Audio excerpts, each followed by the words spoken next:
Ashirah, who wants to come and say a few words with us. This is what the future looks like. Looks so beautiful, looks so promising, looks so sharp. Here we go, Ashirah, here we go. Thank you. Come on, look at the next one, come on.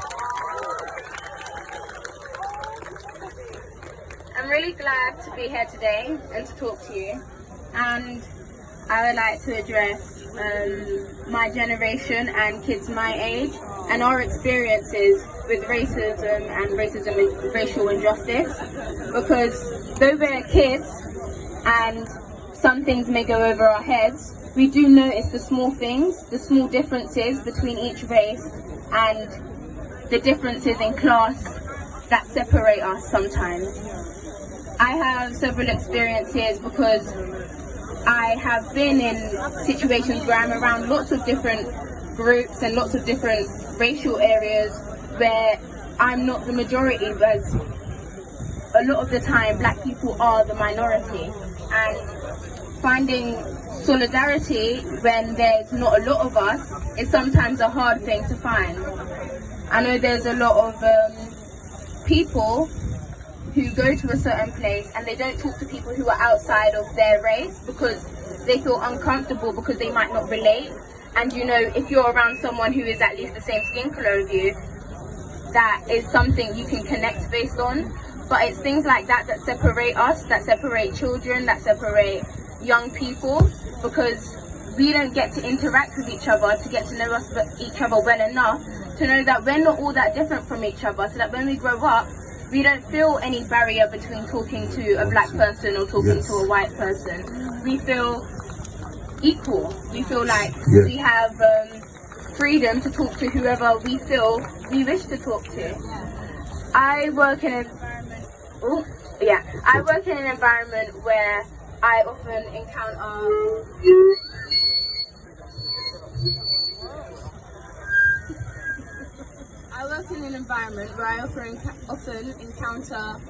a lot of white people because I work in the performing arts industry, and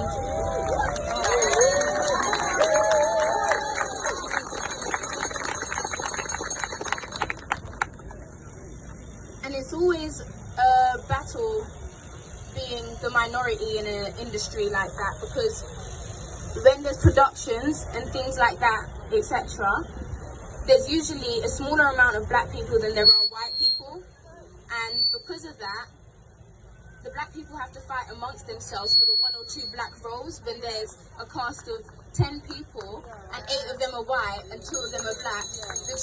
The hundreds of black people that could come to the audition to gather for that role, only 2 of them will be chosen, of the more opportunity that there is for the white. And it's small differences like that that I've noticed as a child working in the performing arts industry, where I want to prosper, but because I'm black, there's less opportunity for me. And those are the small things that I hope can change.